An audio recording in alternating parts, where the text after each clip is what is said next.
Another day, another video. So yeah, Harvey Weinstein. Blast from the past, eh? And unemployed, living the rest of his life in jail, blast from the past.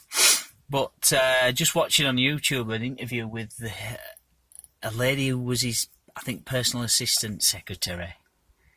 Kind of role she had.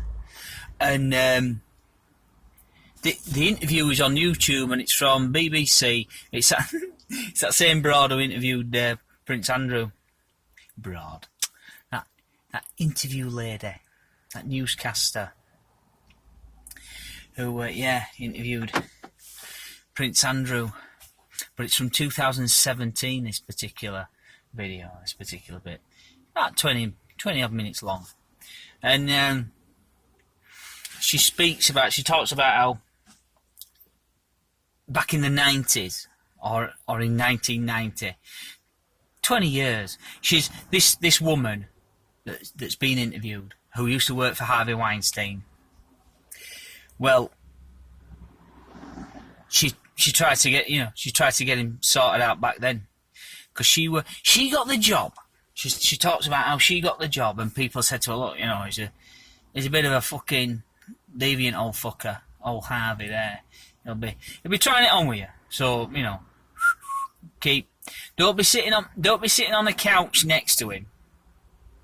Sit in an armchair. Sit in a chair on your own, and keep your fucking coat on.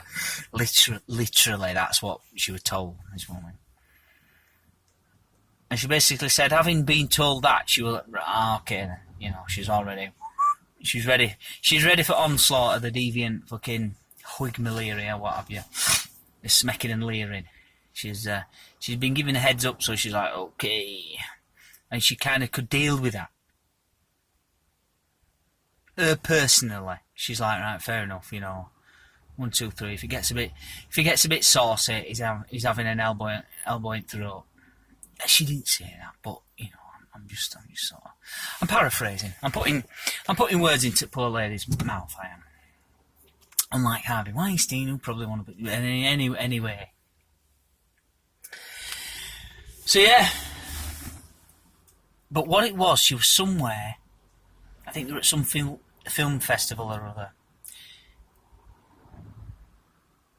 And a colleague of hers, well, he tried it on with this other girl. And he'd attempted to rape her, basically. And so this lady went, she confronted her, Weinstein about it. He was in a meeting, and she goes to the meeting. She goes into the meeting, and she basically, right, I need to talk to you. So he comes out, he leaves his meeting, and he's speaking to her, and she confronts him, and he's like, oh no, it wasn't me, it didn't me. She's recounting this story, and the interviewer says, was there at any point that you believed him, that he might have been telling the truth? And her answer, no, straight away, no, because of how she cites the fact of how this other girl, the state this other girl were in mentally, and she distraught, and having worked with him for as long as she's worked with him. So on the back of this, she hands it. I think she resigns, and then tries to take it to court, and get something done about it. Get something done about this fucking deviant fucker, so it doesn't happen to other people. And totally shut down. Shut the fuck down. Lawyers got hold of it, and that were it. You can shut the fuck up. And by the way, you can sign a non-disclosure agreement, NDA. And as I say, this was 20 years. This was 20 years prior to this interview taking place on BBC. So, and the interviewer asked her. They said, is he a sex addict? And this guy, no, he's a power addict. He's addicted to power.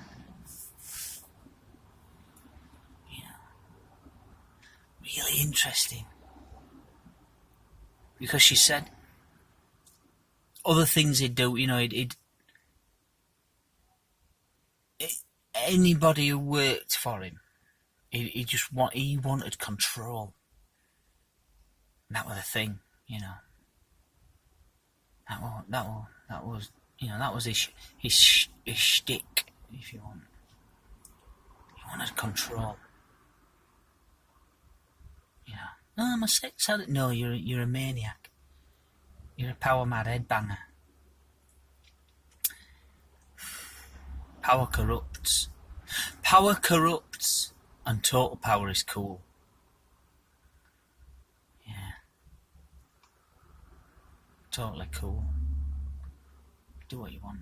You can do what you want, when you want, however you want, and fuck the consequences once you've got the power. Once you've got the power. Millionaire, billionaire. What's the difference? Well, the difference is we've been through this before. You know, how much money? How much money? How much money is a lot of money? You know, what's the difference between 1 million and 1 billion? Oh dear, sounds a bit knackered. But yeah, what's the difference between 1 million and 1 billion? Well, 1 billion's 1,000 million. But you know, if you're being a millionaire, it's quite exciting. You know, you can do quite a lot of stuff. But being a billionaire is just next level. It's next level. You know, again, I've harped on about Jeff Bezos. You know, he's got more money than God. Yeah, he has. He's got more money than God. Yeah. Money in today's world equals control, equals power. And Jeff Bezos has got that much. He's got that much money. He could build a house out of stacks of $100 bills, possibly. Depends how big a house you wanted.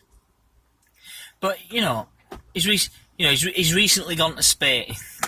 he's gone to low Earth orbit. You know, he hasn't even attained orbit. He's gone up into rarefied atmosphere and experienced weightlessness. But he hasn't orbited the globe. He's not even in low Earth orbit, so, you know. But anyway, yeah.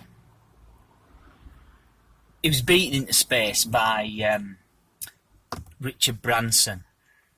But Richard Branson's space rocket didn't look like a penis. Didn't look like a big dildo, did it? Oh, Bezos, I'm gonna go to space. I'm gonna do it in a big cock. Big guy. I'm the man with most money. I've got a big knob, and I'm flying it to space. That was his statement, wasn't it? Really? Yeah. You look at his rocket. It's like, am I actually seeing this? Am I the only one who's looking at that and going, Are you actually serious? You designers. At no point did you designing it, and you wait a minute. Can't you make it look more like a rocket rather than a cock? No, nobody. It's you're not. I'm not accepting at all that, you know, there wasn't a meeting somewhere where somebody said, "Wait a minute, that's like a big dildo. What are you doing? What are you doing, Jeff? Yeah, just a minute. This rocket these designers have created for you. It looks like a penis. What's that about? What's that about, Mr. Bezos? It's looking a bit suspect. Is that what you want? Yeah, it is. Definitely. Yes, that's exactly what I want. It's the only conclusion I can come to with that nonsense. But this interview, real, like I say, it's eye-opening. This poor lass, and I think she said she was about 20. She was only mid-20s at the time when she stood up. She stood up in front of the train and said, "This ain't right. I can't work for you anymore." Blah blah blah. And she was hammered into the ground with a non-disclosure agreement. It's just come out now. I mean, obviously after the fact, he's off to jail. Good luck. Good luck, you wandering hand deviant. Good luck with you smecking and leering. You're off to jail. You're going to jail as a sex offender.